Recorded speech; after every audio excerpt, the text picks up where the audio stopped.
The UPS driver just brought this box to me. Fragile, it must be from Italy. Must be Italian. Merry Christmas, everybody. Now let's see what he did bring. Holy cow, there it is. Let's open this up.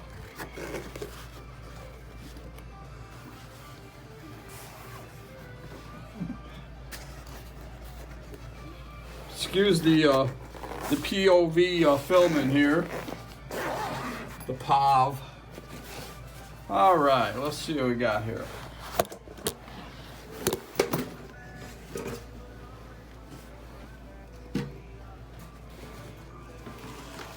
Now let's stand back and look at this. Let's get some light on this. Get the glass cleaner out of the picture.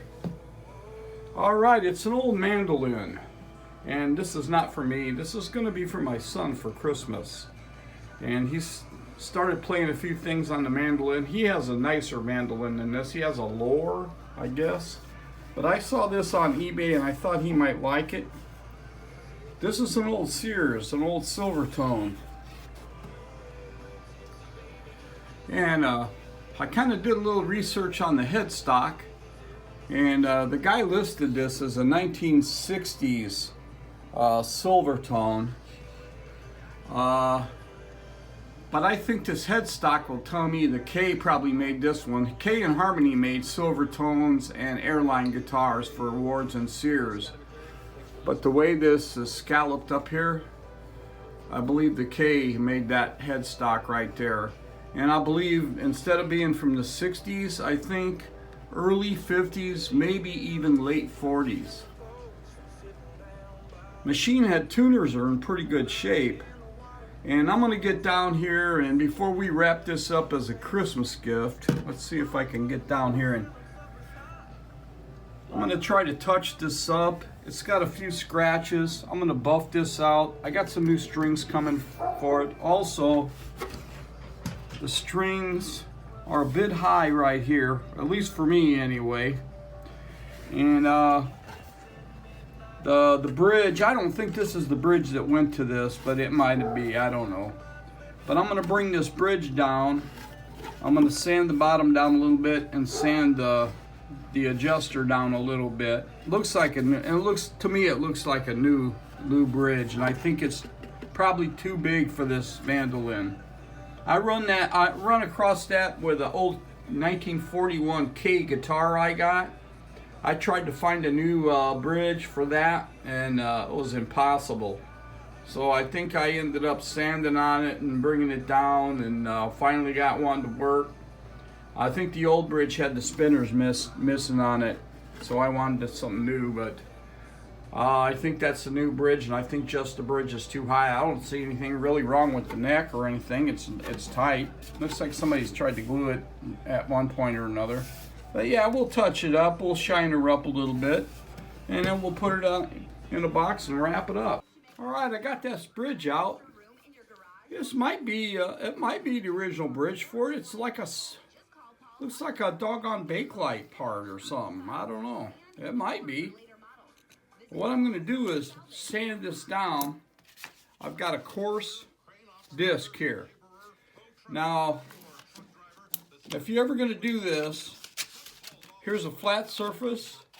You can rub it back and forth like that, but don't do it on the flat surface. Because what happens is this is made for the curvature of the instrument.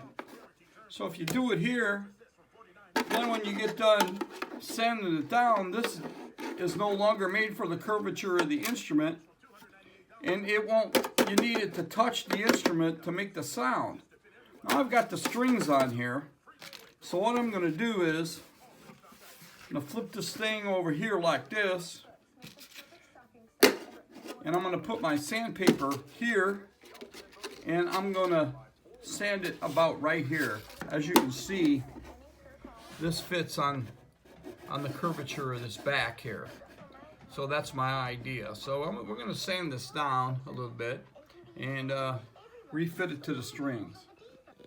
Also, you see on this this bridge here, I don't know if you can, let me get up close. Put some tape on here and give yourself about maybe a 1/16 of an inch. I got to bring this side down a little bit, but that gives you a reference point, because you can sand and you don't know where the heck you're at when you're sanding. But if you put that tape on there, it gives you a reference point. You can kind of look and see what kind of progress you've made. As you can see, I've been sanding this down, and I had this set about a 1/16, and it's almost down to that tape. When that's flush with that tape, I'm going to stop and check it out, because I should be able to, if it's too low, I should be able to bring the spinners up and adjust it up. You want it too low. With the spinners all the way down, you kind of want it too low. So, but anyway, as you can see, you sand it, you protect the finish here, and you sand it. Actually, you should do it on the other side, but the curvature is the same on this side. On it, I checked it before I started this. But always do it on your guitar like this, or your instrument. That way you keep the curvature on the bridge.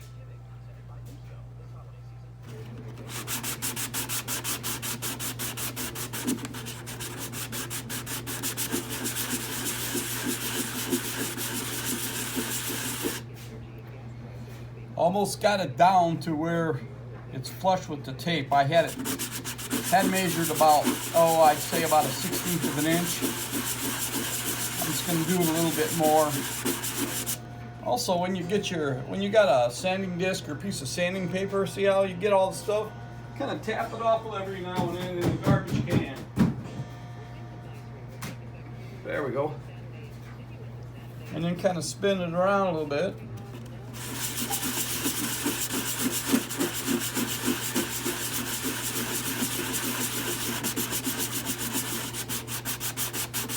Make sure you keep that curvature on the bridge, on the bottom of that bridge. As you can maybe see, still curved.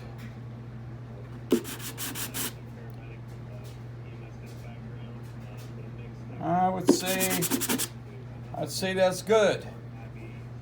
I would say that's real good.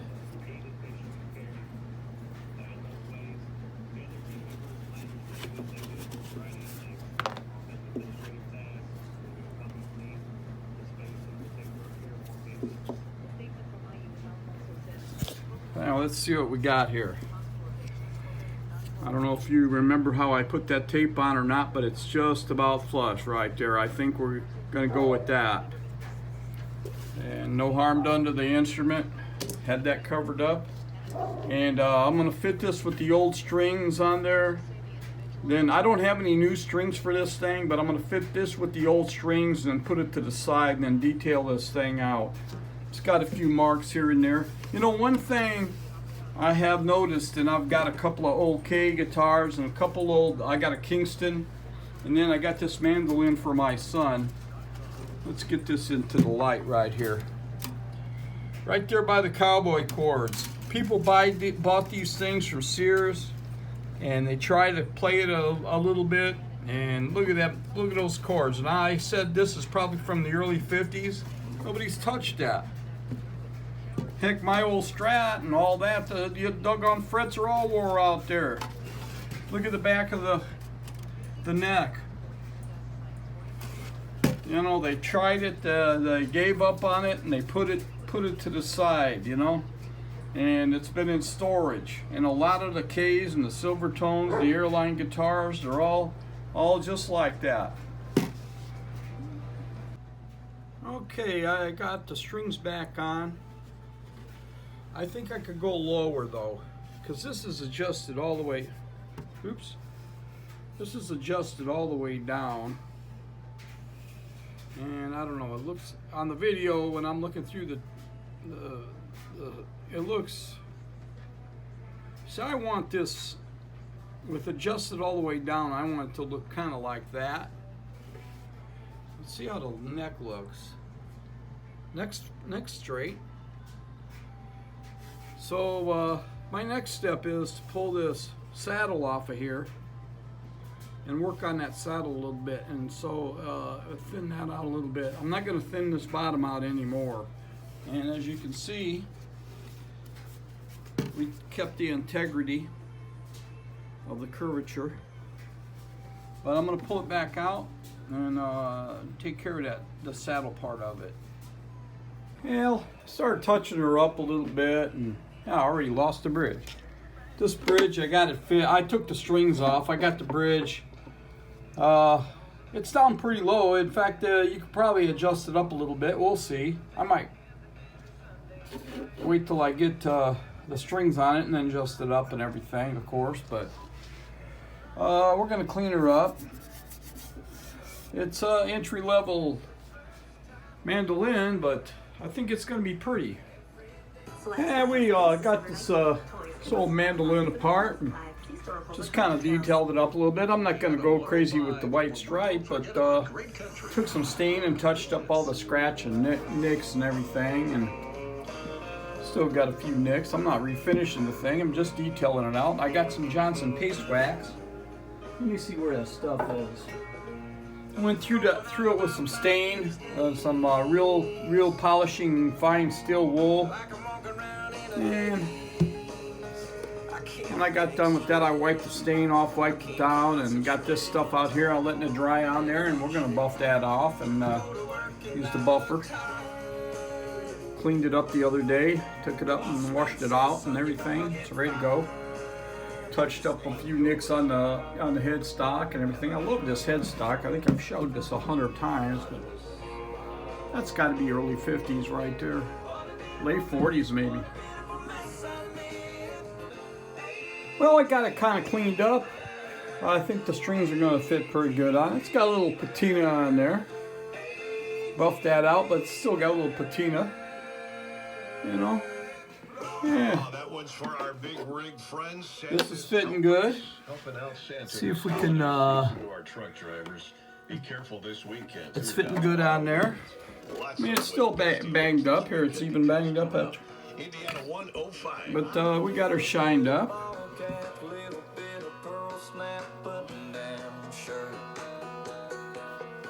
Yeah, I think it'll make a nice Christmas gift if somebody's collecting one of these.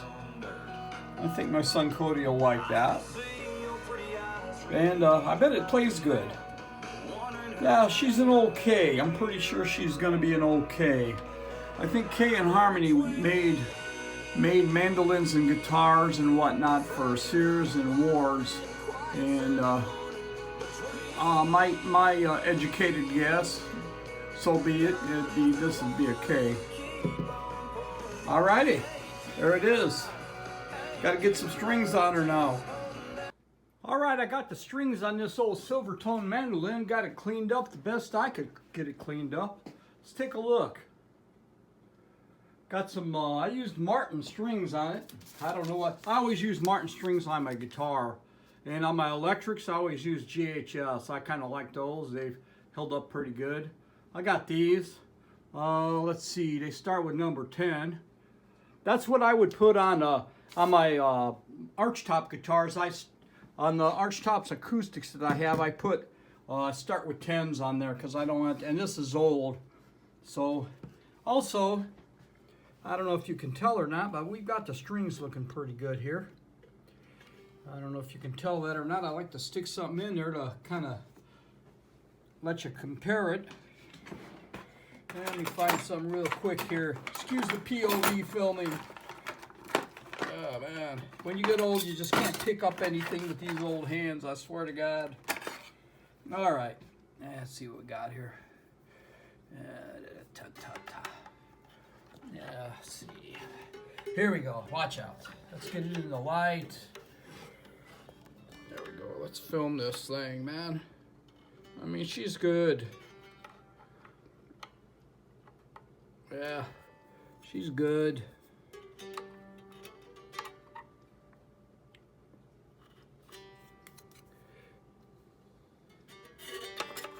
Every scale I got. This is one of those scales here. Let's just put this way. You can kind of tell.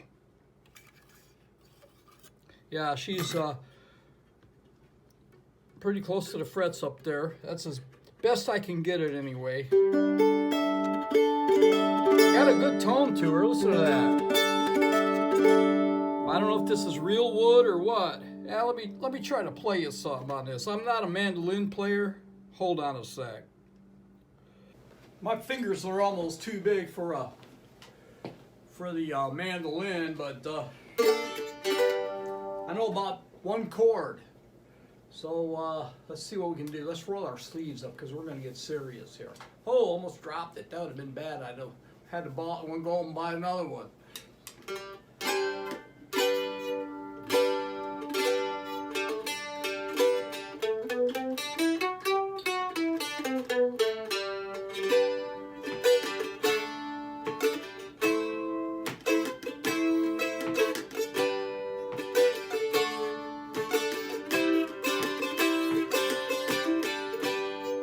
Come take this badge off of me. Well, I can't use it anymore. It's getting dark, too dark to see. I feel I'm knocking on heaven's door. Knock, knock, knocking on heaven's door. Knocking on heaven's door. Knock, knock, knocking on heaven's door. Knock, knock, knocking on heaven's door. Mama put my guns in the ground. Well, I can't shoot them anymore. Like a cloud is coming down.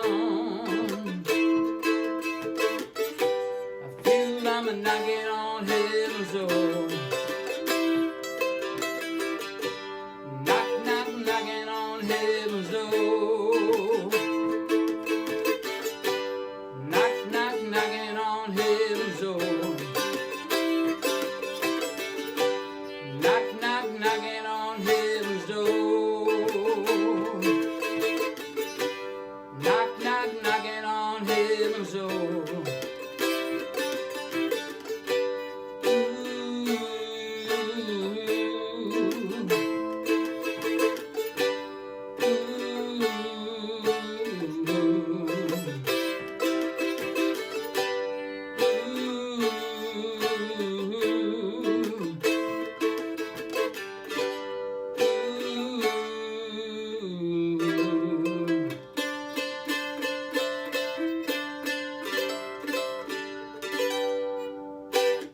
Hey, I hope I didn't scare anybody with that. I'm not exactly Marty Stewart on this thing, you know. I used to have one about 50 years ago, and that's about all I remember. But anyway, here she is.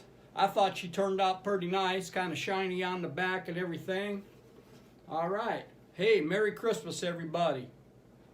Bye now.